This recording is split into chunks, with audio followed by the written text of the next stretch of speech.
খেয়াল করে দেখেন। বনের রাজার নাম কি? Right answer. তোমরা খুবই অ্যাক্টিভ, মাশাআল্লাহ। আপনারা একটু জবাব দিবেন, বনের রাজার নাম কি? আচ্ছা বলেন তো, লম্বায় যদি আমি হিসাব করি, সিংহ লম্বা হবে না জিরাফ হবে? আরেকবার, সিংহ না জিরাফ? যদি বডির সাইজে হিসাব করি, হাতি হবে না সিংহ? হাতির বডি বেশি মোটা। আচ্ছা, কিন্তু দেখেন তো, এটা হচ্ছে সুন্দরবনের জঙ্গল। সিংহ যাচ্ছে এই পাশ দিয়ে, হাতি যাচ্ছে এই পাশ দিয়ে। এখন যদি সিংহ হাতিকে দেখে, সিংহ ভাববে wow this is my dinner, আর হাতি ভাববে ওরে বাবা রে বাবা, সিংহ আমাকে খেয়ে ফেলবে। তো সিংহ যখন হাতিকে দেখে, সে 2 কদম সামনে আগায়, আর হাতি যখন সিংহকে দেখে, তখন দেখবা হাতিটা 2 ধাপ পেছনে এগিয়ে যায়, অর্থাৎ পালিয়ে যায়।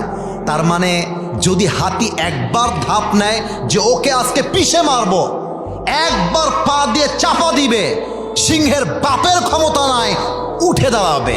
পার্থক্য হচ্ছে, সফল হওয়ার জন্য বড় বাপের বেটা হওয়া লাগে না, সফল হওয়ার জন্য বড় বংশ লাগে না, সফল হওয়ার জন্য বুকের মধ্যে পা থাকতে হয়, কলিজা থাকতে হয়।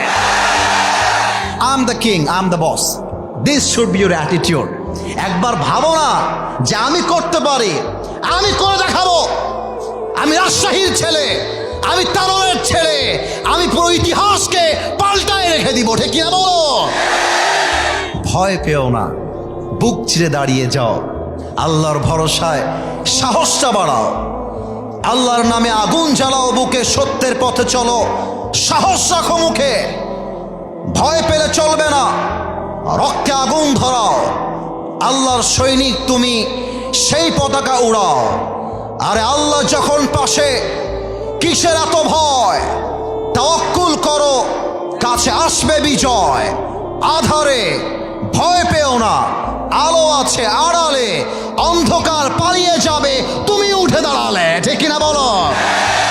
আল্লাহ যুবকদেরকে সফল হওয়ার তৌফিক দান করুক, পড়েন সবাই আমিন।